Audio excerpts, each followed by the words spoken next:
and we'll get rolling with the warm up here, and then I'll hand it over to your speakers. So just sit tight and we'll start momentarily. Okay, I've go ahead and I've started recording. All right. As people start rolling in, I'll start admitting them. You can go ahead and do your report. And All right. Sounds good. All right. Well, for those of you just joining us, thank you so much for your patience. Welcome to Beans and Bowl. It is Thursday, February 18th, 2021. Tonight's session is going to be about on-farm technologies. We're going to be hearing from Brian Luck and Rodrigo Werle shortly. My name is Josh Scramlin. I'm with the Midwest Farm Report, a radio show that is based out of Madison, Wisconsin. I do nothing but cover agribusiness news here in the Midwest. And as always, Beans and Bowl is brought to you by the Wisconsin Soybean Marketing Board, UW Division of Extension, and of course, the Wisconsin Soybean Association. So as I said, my name is Josh Scramlin. I'm going to be your host as we warm up here and let more people trickle in. We are going to be doing some agribusiness news here. I'm going to catch you up on the stories that you might have missed this week. And then as always, like we have the last few sessions, at the end of the warm up, right before I toss it to the speakers, we are going to do a trivia session. And one of you, whoever gets the right answer, you're going to email it to us. Email address will be provided in just a few. One of you that gets it right, we're going to give you a $50 Cabela's gift card. So I've got a trivia question that I think is a pretty good one tonight. So anyway, again, welcome to Beans and Bowl, and let's go ahead and take a look at some of your agribusiness news. So there's some new data from the European Union that puts China ahead of the U.S. as the EU's biggest trading partner. A spokesperson from China's Foreign Affairs Ministry calls the data, quote, great news for both sides. And 2020 actually saw China-EU economic and trade ties grow stronger as the pandemic was going further. So more than 60% of EU companies in China are ready to increase investment, according to the latest survey by the EU Chamber of Commerce in China. And at the end of last year, China and the EU announced the conclusion of negotiations on a China-EU investment agreement that elevates relations and cooperation between the two. So China claims that for mutual investment, the agreement means wider market access, better business environment, and a brighter prospect of cooperation. So in 2020, EU imports from China increased 5.6%,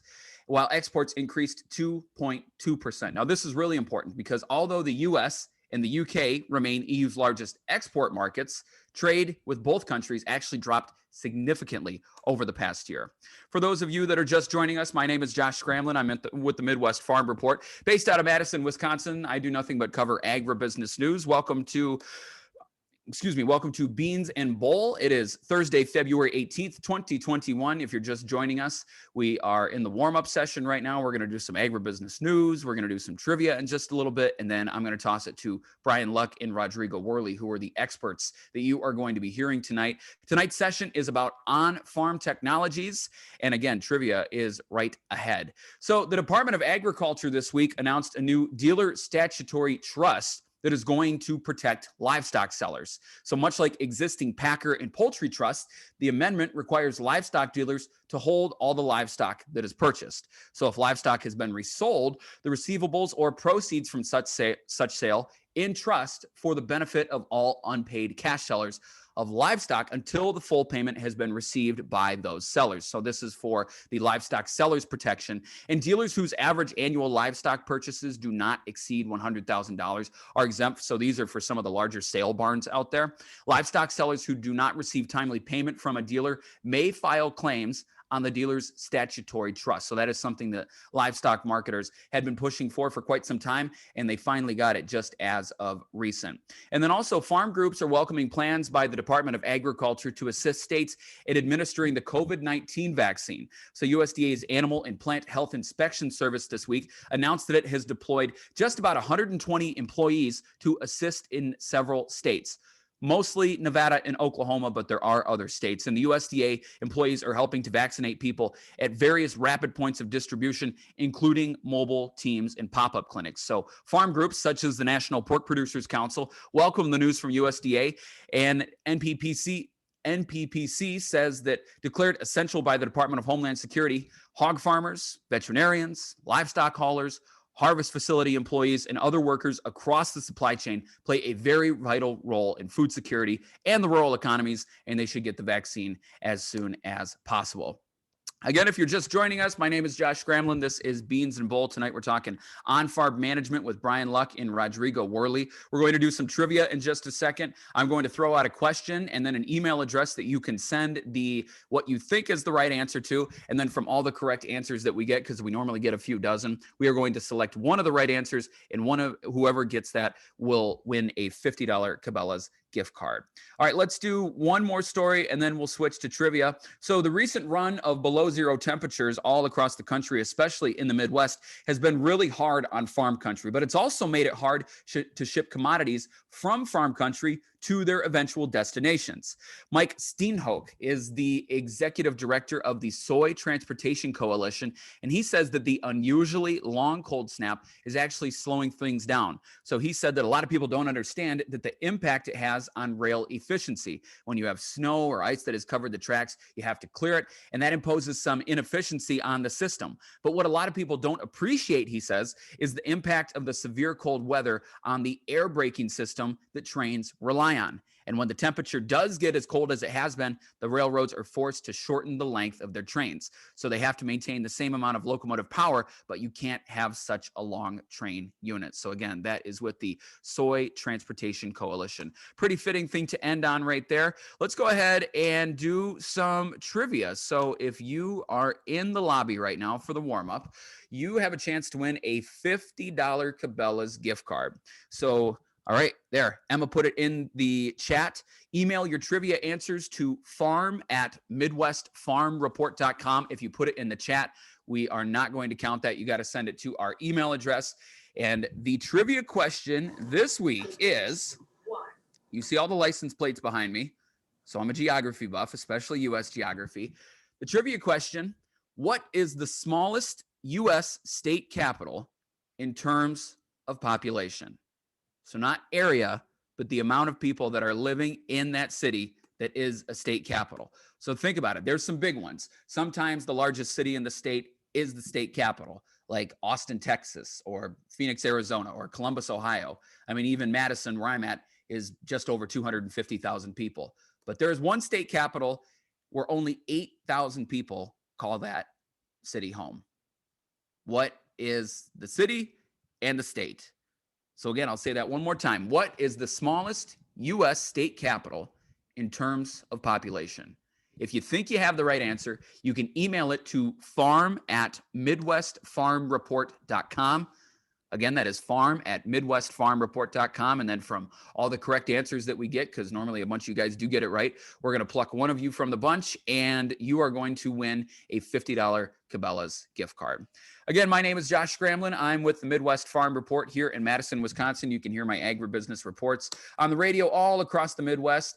And with that, I am going to pass it over to our two experts that we have tonight.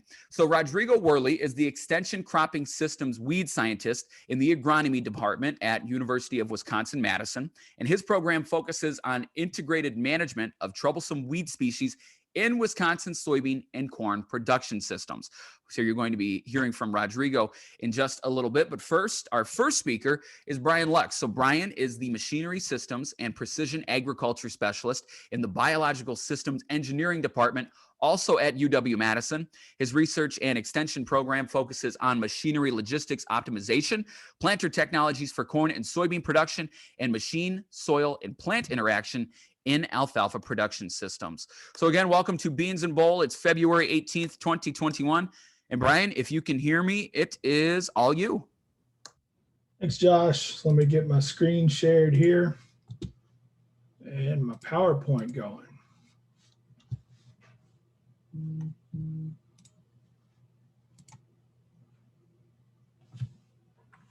Does that look okay, everyone?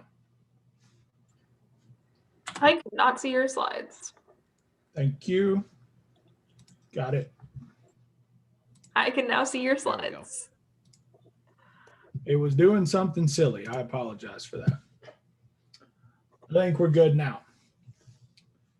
Good evening, everyone.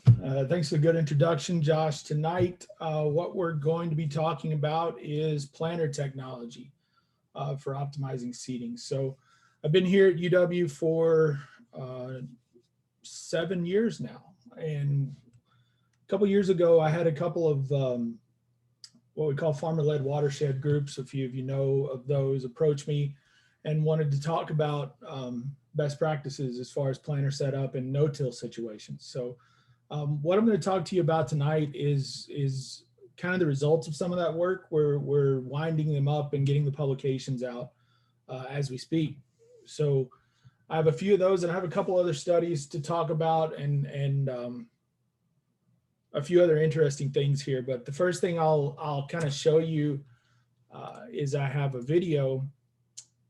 If you think just regular no-till is bad, you know, some of these cover crops might be something a little different. So this is some of the work we're doing in organic production systems, and rolling and crimping cover crops. And then you can't see it, but I have the planter directly behind me. So we're rolling in front of the tractor and planting in the back.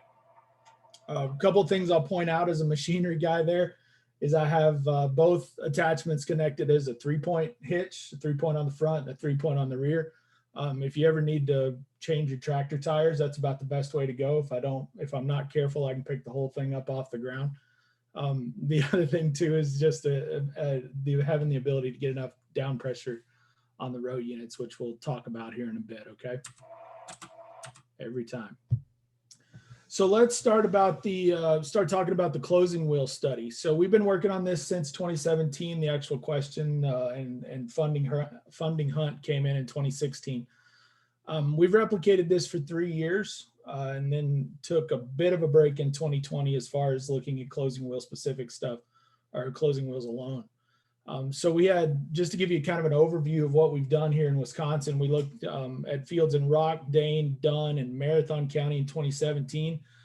Added a couple in 2018, looking at Grant County and Monroe County as well, and had one in Adams.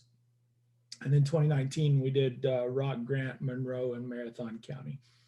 The first year, we actually borrowed a planter, and I think Dr. Werle inherited that planter, if I'm not badly mistaken now.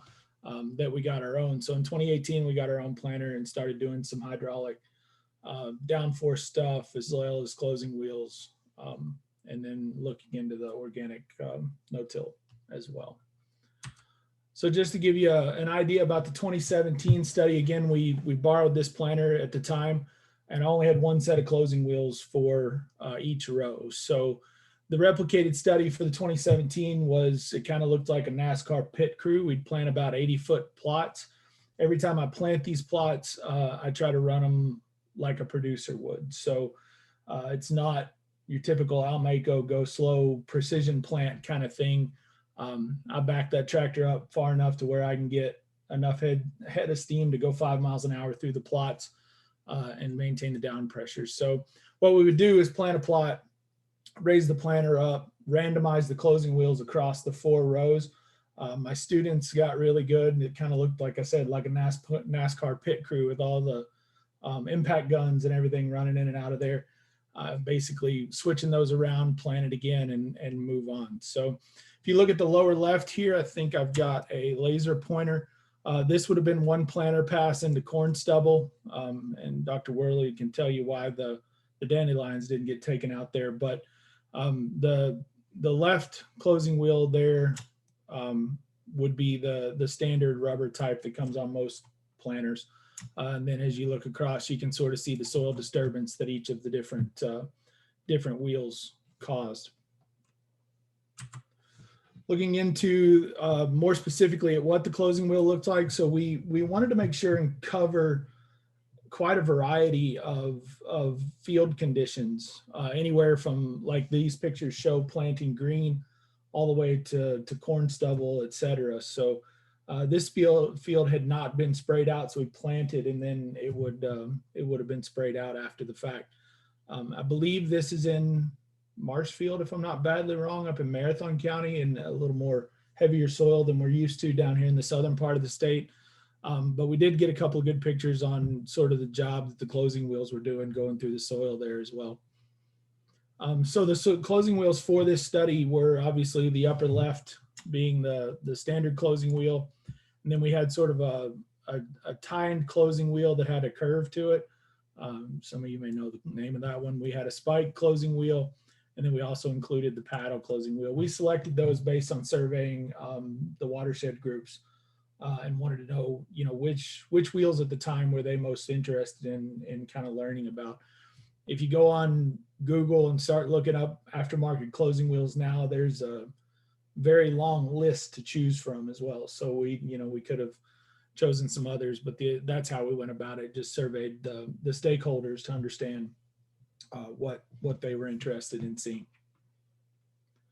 So some results from that 2017 year. And the reason I'm presenting 2017 by itself is we analyzed the data by itself. The treatments changed enough from 2018 to 2019, so much that we couldn't include it as kind of a lump data set. So what I will tell you about 2017 was that it would be what I would call a typical or a pretty good year in the spring as far as planting goes.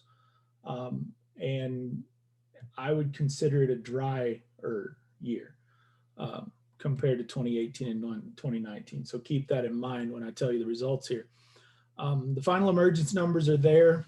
You can see the standard versus the paddle and the curved and the spiked throughout all locations. And the way that data is presented there, it looks like the standard did just as well. And in some cases it did. But when you run the statistics on it, what actually came out was the aftermarket closing wheels. So not singling out paddle versus curve versus spike, but looking at aftermarket versus standard, did show in 2017 a 2% better emergence than the standard closing wheel. Okay, and that's p-value of 0.069. So our question at that point was, is this promising? So if you're interested in looking at this data, I've included the citation there where we have this published, and it is open access. So you can run, anybody can run and grab it if they want to.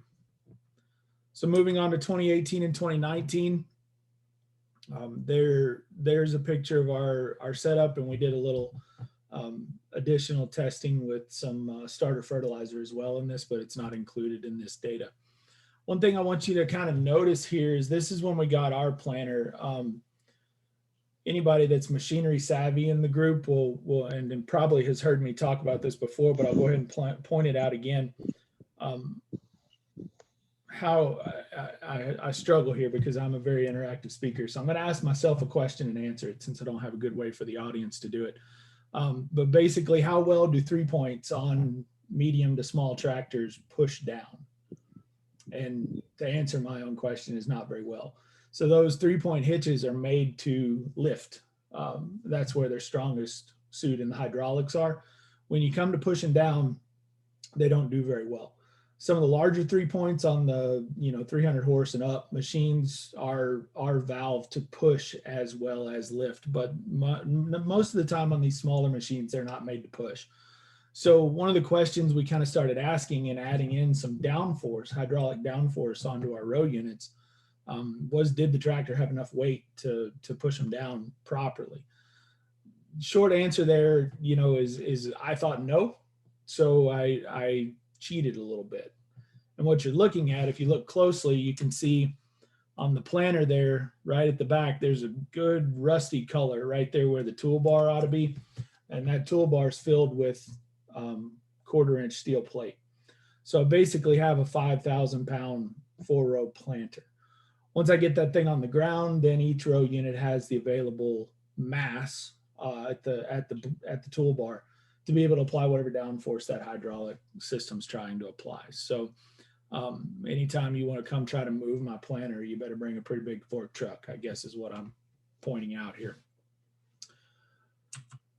So we did in 2018 and 2019 try to look at emergence rate. Learned a good lesson as a researcher there. If you want to try to catch corn coming up, it pretty well needs to be out your back door where you can keep an eye on it. Driving around to all these locations pretty far away from Madison, you can see sometimes we caught it. If you look at the right-hand side here, you can sort of see, whoops, I hit the wrong button there, I apologize. You can sort of see, the different closing wheels and row treatments, how they sort of emerge differently, and maybe one came out a little slower than others there. But then on this left-hand graph, there's virtually no difference. So we basically got out there and counted emergence, trying to catch emergence rate, and we're basically counting final stand count because the corn had already come up. So lesson learned there for me is remote sites don't get emergence rate counts, but if we were able to get out there and catch it, you can kind of see a little bit of difference from some of those wheels. But I don't have any good data, enough data to say how or why that happened. You're the second group to get this data. We're going through the review process on a publication right now. But here's the final version. Results from 2018 and 19 showed that down pressure was a pretty big deal when it came to planting as far as emergence goes. And I come back to the wet planting season. So 2018 and 2019 had pretty high moisture in the soil when we were planting. Some of our plots even wound up having water standing on them at some locations. So I would consider them pretty wet when we planted and then wet on into the growing season. And I think that sort of explains sort of the data we're seeing down here at the bottom as well. So if you look, the low down pressure on our planter had a higher emergence than the high down pressure. And if you think about it, it sort of makes sense, right? So what does down pressure sort of affect is seeding depth in the long run. So basically what we're kind of looking at is if we put a lot of down pressure on there, we're putting a lot of load on those gauge wheels, which in turn kind of pushes that seed, if not at the level you wanted to plant, maybe even a little deeper. And we sort of saw that with the closing wheels as well. So if you look at it, the low down pressure and the standard rubber, plastic and rubber closing wheel here had the best emergence out of all of them when we combined 2018 and 2019.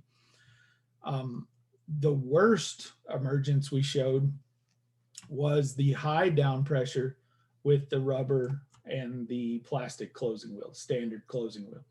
So that's pretty too far into the spectrum there across the closing wheels.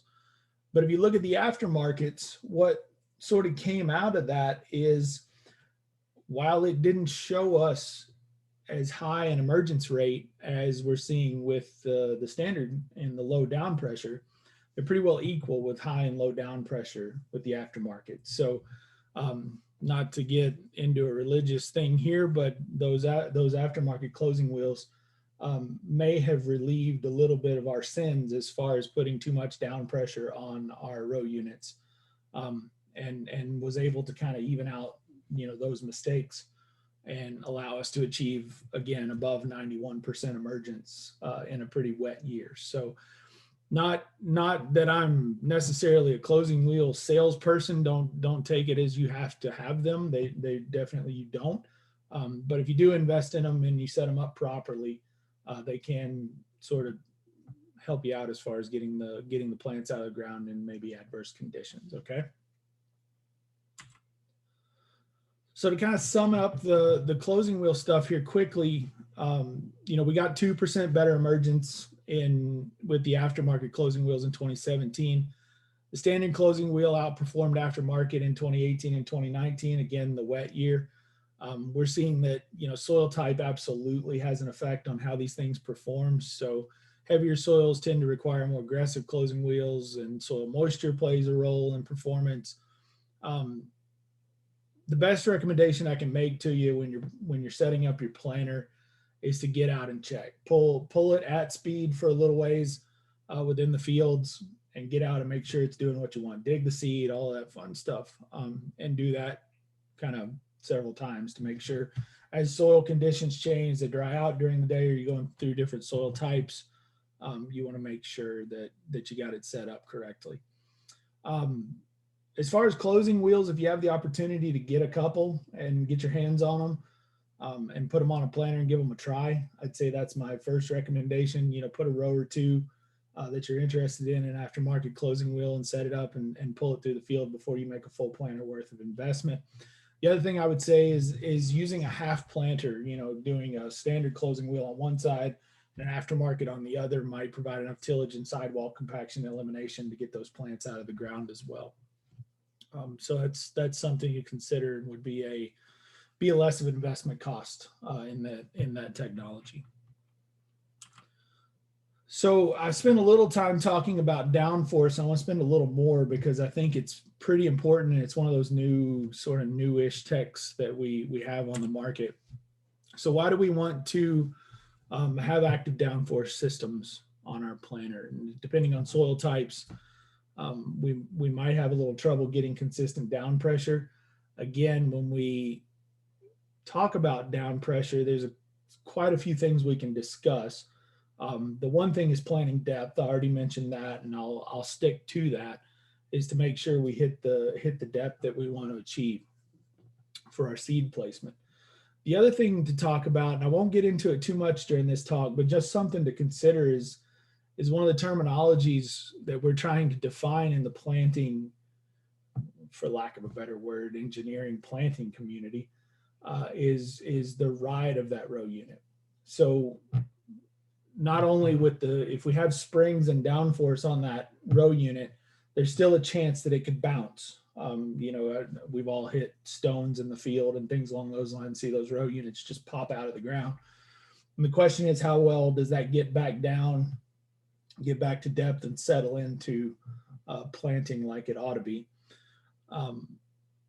And some of these hydraulic systems are able to act like sort of a spring and damper system. So kind of like the springs and the shock absorbers on your car, enable that bounce or the ride of the row unit to be dampened essentially, and be able to put it on the ground and keep it on the ground even over rough terrain. A lot of that, we got to think about in no-till or any planting situation we have. And I'm mostly talking about planting at the 5 to 6 mile an hour range. And we have planters out there today that are running 10 plus. I make this joke every time, and I hope I get a giggle. I can't tell from here, but I don't have a field that I grew up in that I would ever think about planting at 10 to 12 miles an hour. And there might be some here in Wisconsin, but back home in Kentucky, we wouldn't plant that fast. So we have a retrofit for most planters. You can buy aftermarket kits to get this hydraulic downforce, and then most of them, if not all now, have both lift and down pressure, and that kind of gets back to that damping and setting the depth properly. So not only pushing down, but maybe if we're in a situation where the soil is light enough, we may actually need to hold that row unit up to keep from planting too deep. With variable soil types, it could even vary spatially, where we might be able to look at making a downforce prescription map across some of our fields as the soil types and conditions change. I don't know of anybody that's really gone out of their way to try to achieve that just yet. If you have, let me know, because I would like to see how it works and see if it kind of changes the game as far as planning goes. But maybe something we look at in the near future is what downforce do we need, if any, changes across some Wisconsin soils. So let me know if you think that's a good research idea or not. So I have a couple studies, excuse me, that I found online that I kind of want to bring to your attention, and we'll spend a little time on these, not too much, but basically they're all from ag engineers, my counterparts at other places. This one's from Auburn University. I put Alabama in there, but it is Auburn. And so they were looking at springs. This was done back in 2014 and 15, I believe, and then published in 17. So they had 3 different planting depths and then 3 downforce settings. They counted emergence at 75 and 100 growing degree days after planting. So kind of similar to what we were trying to do here in Wisconsin. One thing I will tell you is the 2015 growing season, from reading the paper, was a warm year. So the emergence happened quickly, whereas 2014 was considered kind of a cold, wet year. So if you look at the 3 different downforces and the 3 different planting depths there, you're starting to see where the downforce, basically higher downforces at the 3 different depths, wound up kind of lowering the emergence and sort of the emergence rate of these plants. A couple exceptions in there. 2015 growing season here across the bottom, you couldn't really tell much difference, especially statistically. Kind of gets back, and I'll repeat myself here at least once more after this, but to planting depth. So that was at 75 growing degree days. And then you see a similar trend here at 100 growing degree days, where a lot of the times the medium and heavy downforce actually were a bit lower than the low downforce in these cases. When you get into the drier year, that downforce setting didn't have as much of an impact on emergence, just due to the fact that the soil moisture was there, but the heat was able to get the plants out of the ground. So kind of what we saw in 2018 and 2019, back to the same story, is I think it has a lot to do with planting depth. And if you have a wet soil and you plant that seed in there, you know, pretty deep compared to what you, with a high downforce, that little extra quarter inch or whatever you're getting of depth is actually causing a problem with your emergence. So basically what they said in the paper was weather was a driving factor, as we all know, and that's something we can't necessarily control. One of the good things is we do know the weather and soil conditions when we are planting, though. We don't know what holds the rest of the year for us, but we can at least take advantage of knowing that. Normal temperature, down pressure didn't have effect. Cooler, wetter temperature, the shallower seeding depth got higher emergence. Didn't have any effect on yield. And I did neglect to say this earlier. We didn't see much of that in our study either. We had a bunch of different management practices across all of our treatments throughout the growing season, so we didn't see much difference in yield as well. But anyway, field conditions and management practices were probably what caused the no difference in yield. There's another one here out of Iowa that I'll talk about, and there's just a couple of quick things. I'm kind of running up against my time limit here, so I'll hustle through this one to talk about some other things. But they measured a lot of stuff. They did soil contact loads, which is just down pressure, basically measured at the gauge wheels. Then they did 3 moisture contents, so wet, moist, and dry. The way they handled this in Iowa is they planted in May, called it wet, planted in late May to early June, called it moist, and planted in the middle of July and called it dry. So that's how they did all that within the study. A couple of things just to sort of point out here. This emergence rate index, all you really need to know is the higher the better. And it kind of makes a shift. So if you look at the May, June, and July planting dates, the wet, moist, and dry, a low down pressure at wet and the sort of wet or moist worked better. Then it got better at the dry with the high down pressure. Again, back to getting that seed at the proper depth into the soil moisture. The other thing I'll point out too is they did measure seed depth here. I included this table. It's very much a similar story. They had a lower, at the low down pressure, they planted shallower, basically in all cases. And then at the dry, when they had high down pressure, planted deeper, quite a bit deeper actually. So just something that sort of points back to my original point is if it's a little wet out there, and I think my agronomy friends would back me up, you don't want to plant corn at the full 3 inches, and you don't want to plant soybeans at the full 1 or 1 1/4 inches. You want to raise that planting depth a little bit up so the plant has a chance to get out of the ground. So just a quick downforce summary. The other thing I'll tell you here too is I'm not necessarily advocating 100% the hydraulic downforce. You can adjust it with springs on the planter if that's what you have. Just getting out there and making sure they're adjusted properly is another thing that I'll say, is make sure you have those on a good setting that are achieving the planting depth that you want to achieve. May not affect yield necessarily, but in my mind, emergence absolutely has to affect yield. If that plant's not there, it's not going to make an ear, or it's not going to make a pod. So it may have a down the road effect kind of thing. Various depths at soil moistures, we have different emergence results, excuse me. So make sure you're planting at the moisture you intend to plant at, or planting at the depth you intend to plant at for the moisture conditions is what I meant to say. So there's also other work out there that suggests water holding capacity, or you could say soil electrical conductivity might be a good tool for creating down pressure prescription map. And that's kind of what I'm getting back to. I think that would be a good study to look into around here. So really quickly, I want to run through some of this heavy no-till stuff. I think I saw Dr. Silva log in here, and she's working with me on this one at UW. I'll show you how a true professor does field work. At least I'm out there driving the tractor, right? So everybody else is out back doing the hard work, and I'm in there in the air conditioning. But to give you another look at our setup here, it's basically that same planter I showed you. And then we have a couple different roller crimper that we're testing along these lines as well. I'm telling you about this, this isn't necessarily an organic crowd, although I'm sure some of you are interested, but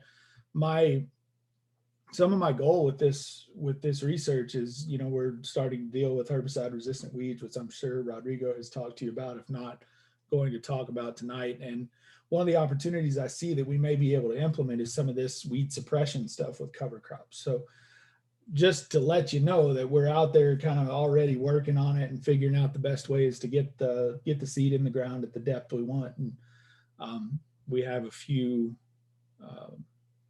spinning part wrapping issues that need to be addressed, but we're working on those too, trying to come up with cheap solutions to shield spinning shafts and keep some of these cover crops on. It's not as bad as I thought it would be when we first started this work, but in some things, particularly a full field of hairy vetch, if you're not careful, you'll wrap something up real quick, things get hot, and then we got big problems. But anyway, so we're able to roll and plant in one pass with this setup. And if you have any specific questions about it, I can get into more depth with you, either in the chat box or send me an email or whatever. But yeah, anyway, it's a really interesting system, and we are able to get the seed in the ground where it's supposed to be, which I'm really proud of. So last thing I'll tell you, we did analyze some data, and we were able to show kind of a no kidding thing, but seeding rate showed higher emergence. If we had higher seeding rate, we had higher emergence. Roller crimpers suppress the weeds better than mowing, numerically, I guess I'll say, but not statistically different. So mowing this stuff might be an option as far as terminating it as well if you didn't want to spray it out. Yield was not different across all treatments, so that was in soybeans. We did show, which is kind of a no joke, no kidding Dr. Luck thing here, but we did show a no-till coulter did better in corn for sure, having a higher emergence with the no-till coulter. And we used a 13 flute out front. And yield was higher with standard closing wheel than with the aftermarket in corn as well here. And we were looking at different down pressures as well. So it was kind of the similar 2019, similar situation, wet, and we had that big cover crop on top of it. So drying didn't happen. I think I've met my time limit, so I'll just throw this up here. There's a few things we got going on. Silage Snap is out there. Websites there that you can see, and then I have a couple of A-series extension pubs out there as well if you're interested. This will be on the recording. You can come back, so I won't spend any time or take any more of Dr. Werle's time.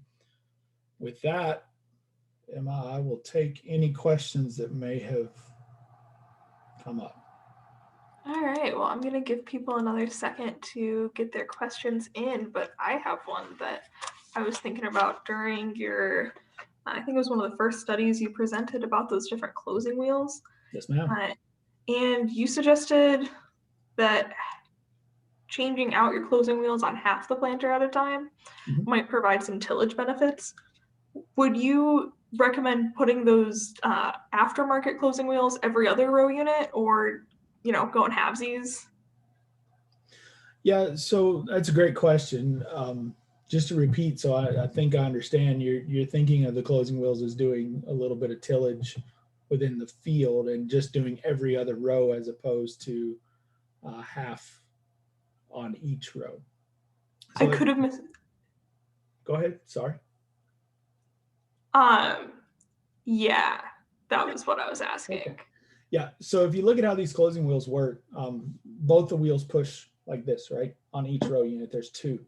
So if I have a standard set on this one and an aftermarket on the next, then the first row unit's not going to get any benefit. So sort of the way you think about it is you put the aftermarket on this side on the machine and a standard on the other. Then this standard is just going to push that furrow shut, and the other side is going to be having that aggressive wheel actually dig into the sidewall. So I'm not sure every other row would be the best idea, but half of the planter, each row having one aftermarket. That way it cuts through the one side of the furrow and allows the root and the plant to come out that way. There were so many ways you could split a planter in half with closing wheels, and that was very helpful. I learned quickly too that make sure you alternate on the way in. So don't put them all on the left side, half and half, or you'll pull your auto steer. You'll plant the prettiest sine wave you've ever seen. That was going to be my next question. So thank you for jumping on Dr. Conley and Mr. Gaska both gave me a hard time about that one first year I had that planter auto steer. I planted pretty sine waves, and Damon Smith had to harvest them. So I won't do that. That's the way to do it, though. If you're going to play with planting technology. Let everybody else fix my problems. Exactly. Dr. Werle, I'm going to stop sharing so you can have at it while we wait for some questions. I'm going to give it just another minute in case more come in the chat. But we've also seen over the last couple weeks that people come up with their questions during the second presentation. So if you don't mind sticking around, there will probably be some questions that I put to both speakers towards the end. No problem. Thanks for the time, everyone. For luck, great sharing the virtual stage with you tonight. Can you hear me well there? Can you see my screen? Excellent. Thanks for setting the stage. Great presentation. We'll try to make it in the next 25 minutes here. Thank you, Emma and Todd, for the behind the scenes work. Thank you all for joining us this evening. Hope everybody's doing well. Hope everybody's staying warm. I'll be honest with you, this past couple of weeks have been a little rough for this Brazilian guy here, but we're almost there, right? So good evening again. Thanks for joining. Pleasure to be here tonight. Today I'm going to be talking about keeping synthetic auxin herbicides on target. And as I put my slides together, I realized that what I'm going to talk about today applies to more than only synthetic auxin herbicides. It also applies to pesticides in general. And just for the record, I'm no specialist in pesticide application technology, but I think I have some important information to share here. And my goal is to provoke some thoughts. First, in regards to drift, and I also want to talk a little bit about resistance. Before I start, I want to acknowledge our sponsors and the great team that I have the opportunity to work with. These guys do amazing work, and because of their work I get to be here today. Tonight I'm going to acknowledge the work that was done by former graduate student Sarah Striegel. So this is Sarah right here. She was a master's student in our program. I'm going to be talking about some of her research that was sponsored by Bayer Crop Science. And I also want to give a shout out to the folks at Arlington Ag Research Station, Mike Bertram and his team, to do some of the large scale drift trials that we do. It requires a lot for them, and they've always been able to accommodate our requests. So I just want to thank them. Today I'm going to be talking about that topic. So I appreciate how they do for us. Before I get to the topic I want to talk about today, earlier this week, a couple of days ago, this news came out.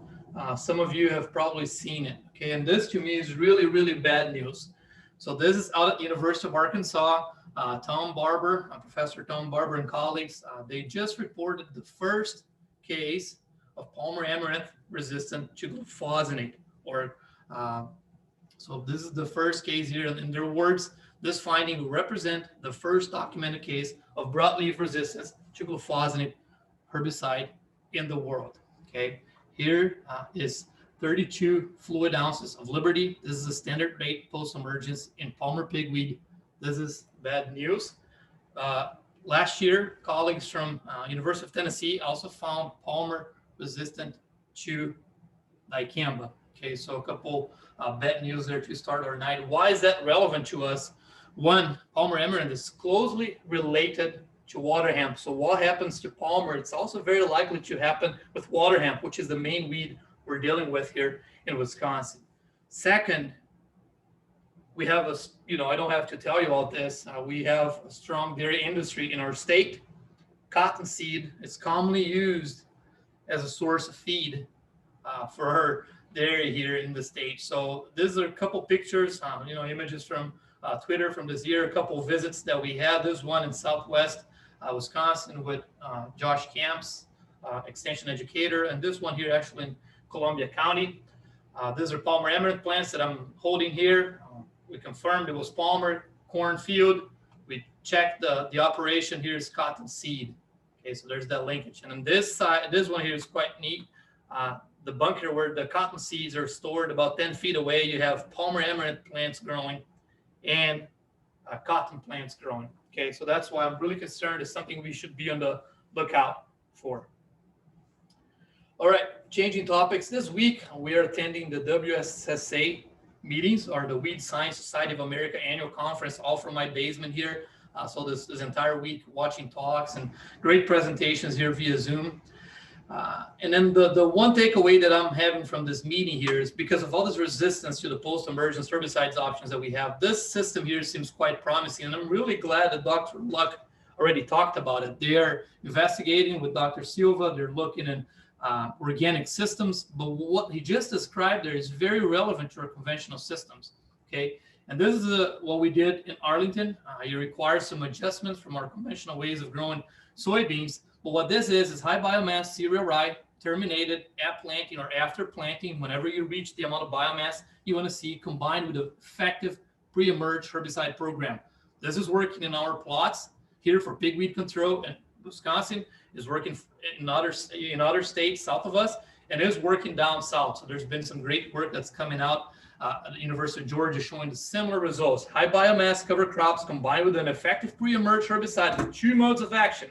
Okay, so 2 modes of action at adequate rates, plus all this biomass here. This is where we're seeing the best levels of weed control. So I just want to toss that out there.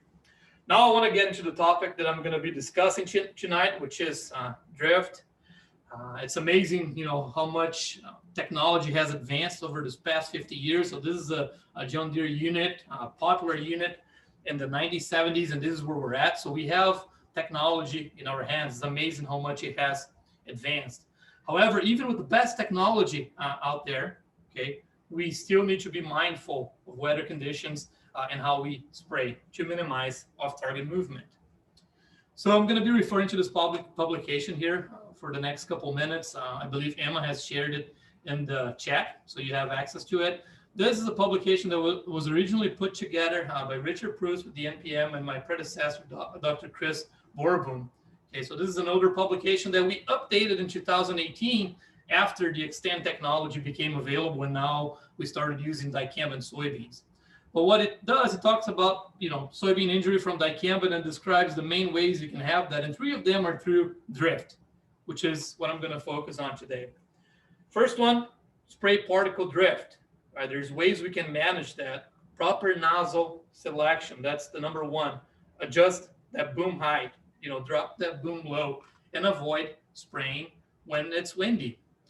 Next, vapor drift, and that has become a very controversial topic now that we're using dicamba post-emergence in soybean. If you spray under hot conditions, volatility is likely to happen for dicamba and also for other herbicides out there. The challenge is that when it happens with dicamba, soybeans are extremely sensitive. We tend to see symptomology. And then last but not least important is applications during temperature inversion. I'm going to show some videos, and I think this is one of the aspects that's overlooked. It's something that we got to pay a little more attention to. So just starting off in regards to nozzle selection, those are videos from my colleague, Dr. Greg Kruger. These videos were recorded during his time at the University of Nebraska, Lincoln, by his lab. So here you can see 2 nozzles, coarse droplets, so coarse droplets here, and then fine droplets, so an XR nozzle, a TTI nozzle. Coverage here is excellent. We have small particles. You're going to get excellent coverage. Coverage here may not be as good. Drift control here, it's excellent. You have coarse droplets. Here we have a lot of fine droplets. So if you have wind, you're going to have a lot of drift in this scenario. Okay, so the recommendation is that we use coarser nozzles. The challenge with that becomes coverage, because the coarser your droplet is, the less likely you are to get good coverage, which are herbicide. And if we're spraying weeds when they're small, we need to make sure we hit them. So one way to address that is to increase the GPA, or the carrier rate. That's going to slow you down a little bit when spraying. However, it's going to increase the likelihood of good weed control from the herbicide program, and it's also going to lead to reduced drift. I just want to point out this video that was just released earlier this, I believe last week, yeah. So this is an effort through the Take Action program. A series of webinars will be released through the spring here. So this is the first one. And it was a talk that was recorded by my colleague, Dr. Travis Legleiter out of the University of Kentucky, where he talks about broadcast nozzle selection for optimal herbicide applications. I encourage you to attend his talk if you need a refresher there on nozzle selections. Okay, and Emma has shared the link for his presentation in the chat. Next, this is something I witnessed last June. Okay, so we have the technology, but we had 30 miles per hour wind. So you can have the 20 gallons per acre here. You can have the best nozzle, but at 30 miles per hour wind gust, I mean, look at what's going on here. So this is a tremendous no-no, and we just got to make sure we avoid those circumstances. This is what I mentioned earlier that I think it's a little overlooked. Okay, so this is 7:50 in the morning at Arlington Ag Research Station on June 30th.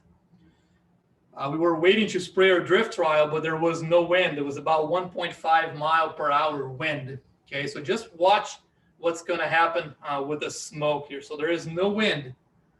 And when there is no wind, that means it's good to spray, right? Well, not really. We need wind at least 3 miles per hour to help dissipate this cloud here.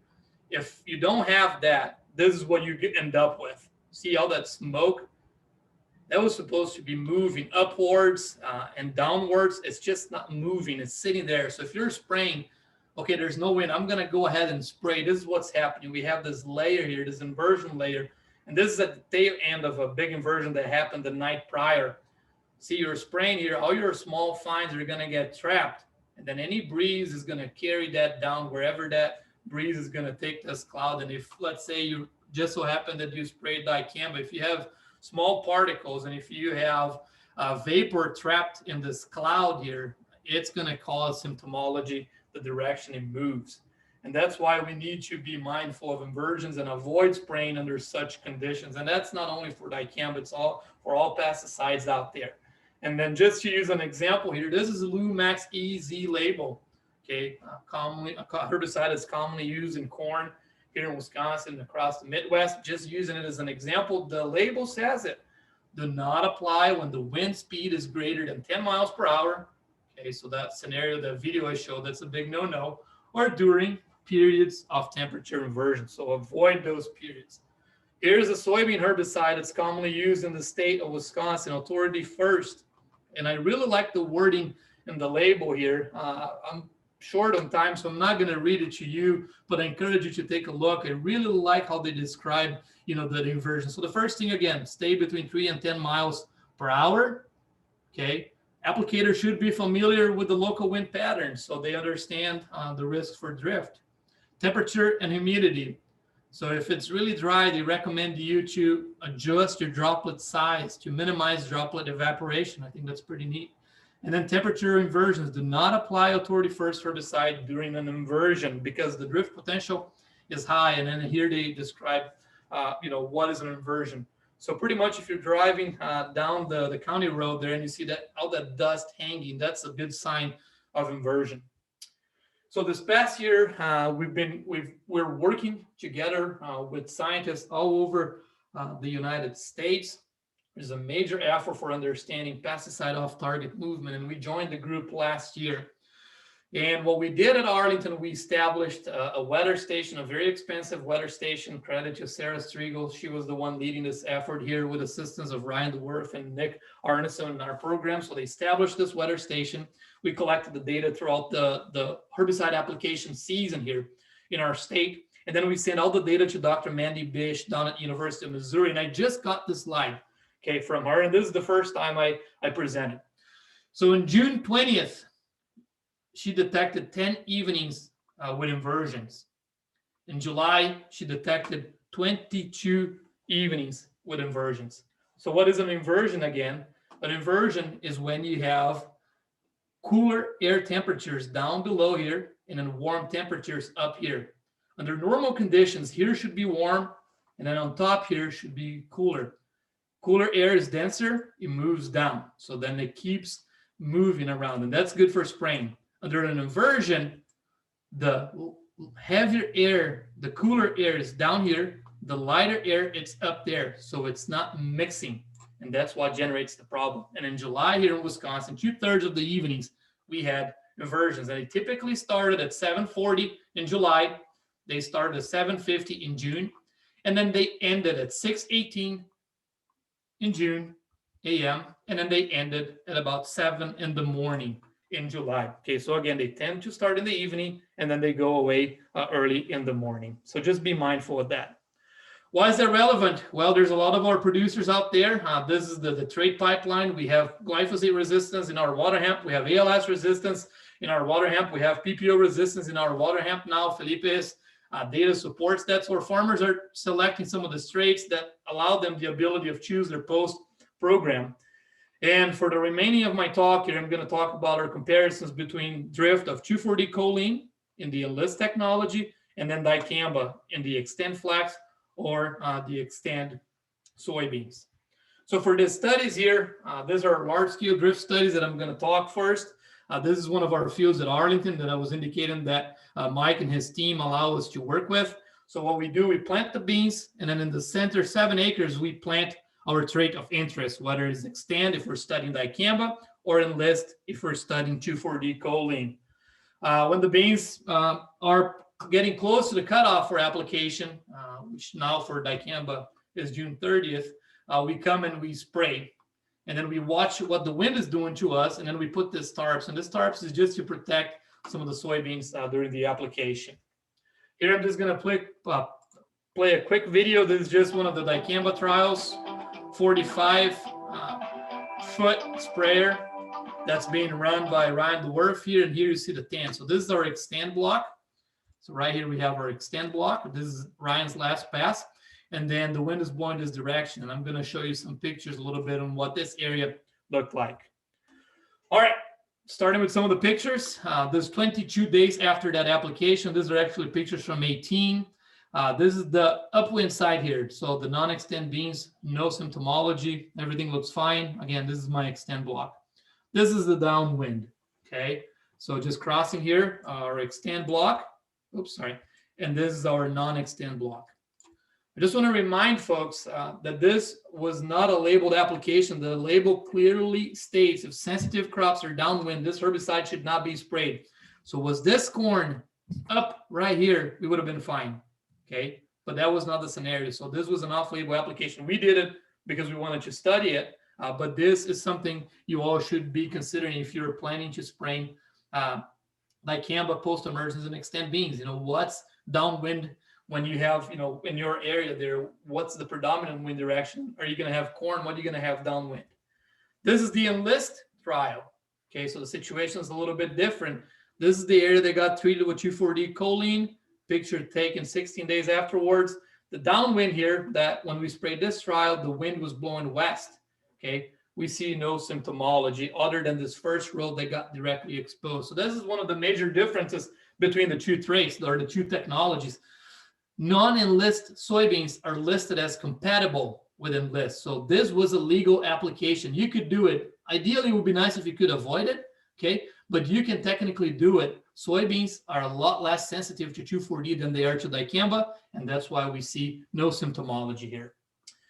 So if you want to see the data, this is a paper that we published from the 2018. The study was not only conducted in Wisconsin, okay, but it was also conducted at 5 other locations, including one in Canada. So what I'm showing here is distance from the area treated downwind, and then the symptomology from 0 to 50. And this is the Wisconsin data. So the symptomology that I showed from dicamba, it went up to about 30 to 35 feet downwind, okay? Whereas in Arkansas, the situation was completely different. This is about 150 meters or 150 yards downwind. This is how far they saw the symptomology. And following application, it was a lot warmer and no air movement in Arkansas. So some of the differences there, and that's why it's not a legal application. Here's what happens with the 2,4-D.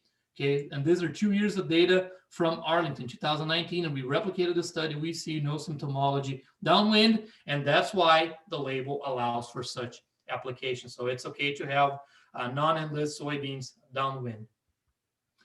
Real quick here, I'm just going to talk about volatility studies that we conduct. So we've been working with the studies for 3 years, and they allow us to test formulations and take mixtures. What we do, we plant our dicamba or 2,4-D sensitive soybeans.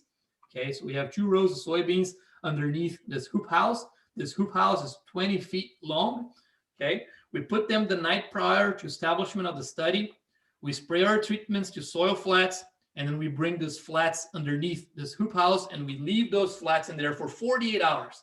48 hours, we take those flats away, we take down this entire structure. It is a lot of work. And then at 14, 21, and 28 days afterwards, we come and we collect data. So right here, I'm just showing we're going to pick the quadrant with the worst level of symptomology, and then we're going to make our assessments. And right here, you see that dicamba symptomology, that cupping at about 21 days after those soil flats are here. So those soil flats are left here for 48 hours to cook, and then we see what the adjacent soybeans will look like. So here's some of the data that Sarah Striegel has just published. This summary is available to you. So she replicated the study 4 times.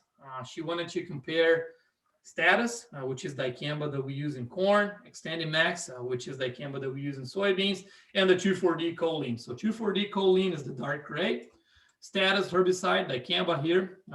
Sodium salt of dicamba is the light gray. And this is the DGA salt of dicamba with a vapor grip, which constitutes extended max, similar to fexapan, and then the same formulation in the Tavium herbicide. So she did the same study 4 different times. At each time, we had different weather conditions. So the top one here, the 2 on the left, we had lower temperatures, and we observed a lot of wind. So red is wind, the gray is temperature. So not as high of a temperature and lots of wind. On the right here, we have the 2 worst case scenarios for the study. So we had high temperature and no wind. And when we had high temperature and no wind, this is when the bars go really high. This is when we saw a lot of symptomology from dicamba. So spraying, when there is no wind following application and you have high temperatures, you significantly increase the likelihood of volatility, not only for the herbicides that we use in soybeans, but also for the herbicides that we use in corn. And we got to be mindful of that. Speaking of dicamba, and I just want to go back here real quick, and I just want to indicate that for 2,4-D choline, we saw no symptomology regardless of the weather conditions. So it is a lower volatility formulation of 2,4-D, and again, soybeans are less sensitive. So in Sarah's trial, we saw more injury, a lot more injury from dicamba than we saw from 2,4-D under adverse conditions. And again, not to promote one versus the other here, just to indicate if you're going one route, you got to be mindful of weather a little more than the otherwise. So in regards to EPA, we have a re-registration for the next 5 years here for dicamba, which is great news. We need these tools to fight resistant weeds. However, there are additional requirements. The first one, and if you're planning to spray dicamba, you should take a training. But the first one is that we have a cutoff now, and that applies to the entire country, which is June 30th. After June 30th, no more dicamba applications over the top of soybeans. The next one is that we have changes for the downwind buffer, 240 feet. If you are in counties with the presence of endangered species, and we have 26 counties in Wisconsin that rule applies. So if you're using a hooded sprayer, the downwind buffer is 240. With an open sprayer, the downwind distance to protect endangered species is 310 feet. Okay, but again, this is going to be discussed when you take the training. Last that I want to talk about here is this pH buffering agent. This is going to become mandatory now. Okay, it's something else you got to add in the tank when spraying dicamba. One product that we had the chance to work with for the past 2 years, it's Vapor Grip Extra. And Vapor Grip Extra is the same compound that's already part of the extended max herbicide, the Tavium herbicide, and the fexapan herbicide. Okay, what that does, that helps buffer the pH changes, so it won't go as low. It will minimize the formation of dicamba acid, therefore minimizing volatility. And there's a handout that I just shared. We tested that for 2 years. I'm going to use the data that was presented in one of the technical sheets that's available with you all. We are one of the sites that collected those data. So here is that same low tunnel trial, a mixture of XtendiMax with Roundup Power Max. This is the symptomology that's observed. When we add additional vapor grip, so not only what it's already present in XtendiMax, but we add additional vapor grip, we significantly reduce the symptomology observed.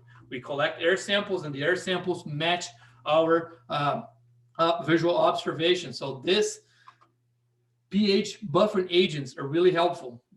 For this is the only one we work with. I know we're aware that BASF is coming up with Centris, and we look forward to testing that product in our trials in 2021.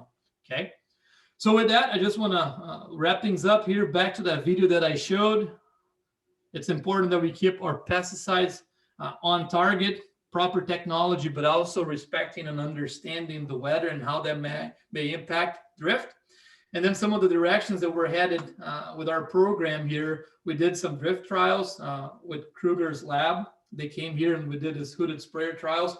And Ryan Dwarf just ordered a similar setup for us, a 10-foot with the ability of doing over the top, okay, with hooded sprayers, and also in-row hooded sprayers. We're going to start to look at from a drift perspective, but also see if we can bring different options for weed control into our system. So stay tuned for that.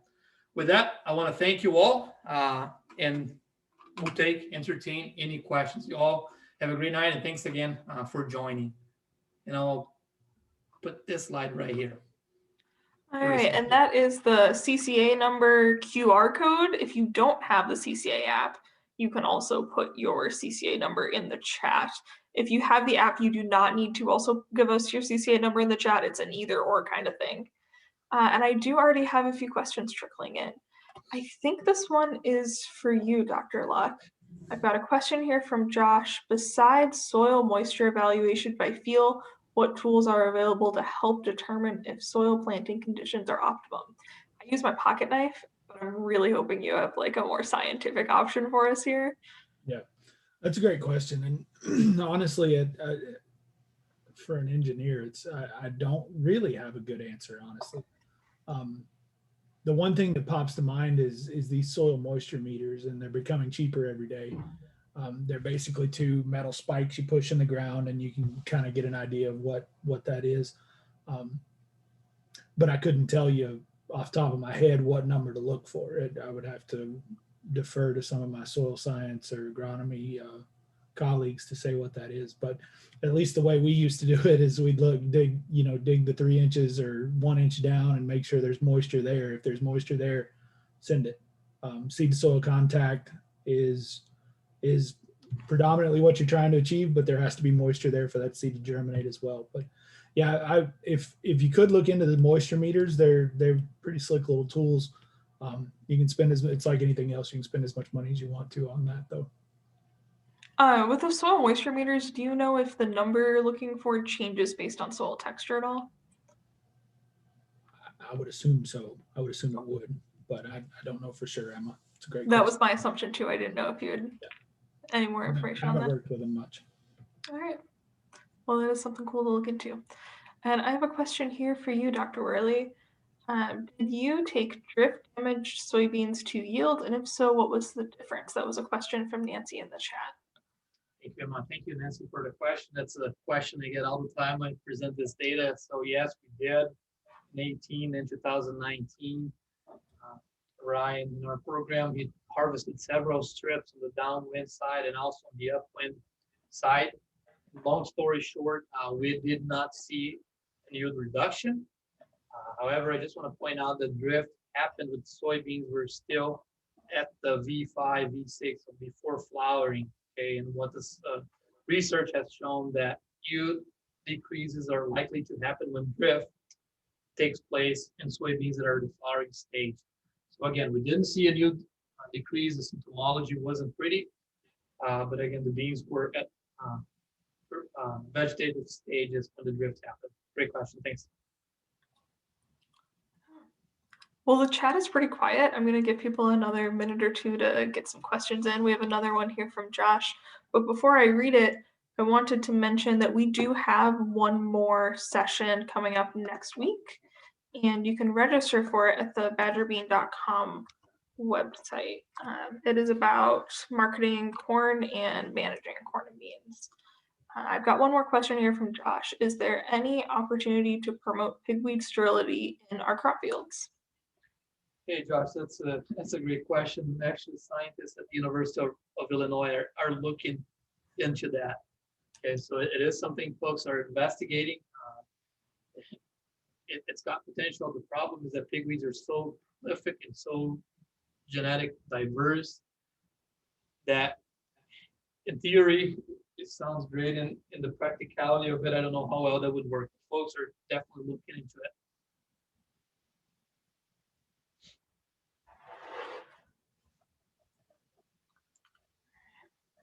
Well, the chat's been quiet. I really enjoyed both of your talks. It gave me a lot to think about. I'm an agronomy student, so this is a nice way to diversify some of the things that I'm thinking about with current Wisconsin crop management. And I learned things. I've dropped the link for how to register for next week's program in the chat. And I know that there are some links above there for resources that Rodrigo shared, if anybody wants to grab those. Thank you so much for coming today. Thank you all for joining us. And if there are additional questions, feel free to hit us with an email. Thank you, Emma and Todd. Dr. Luck, it was a pleasure. Thank you guys. Great job. Same here. Thanks, everybody.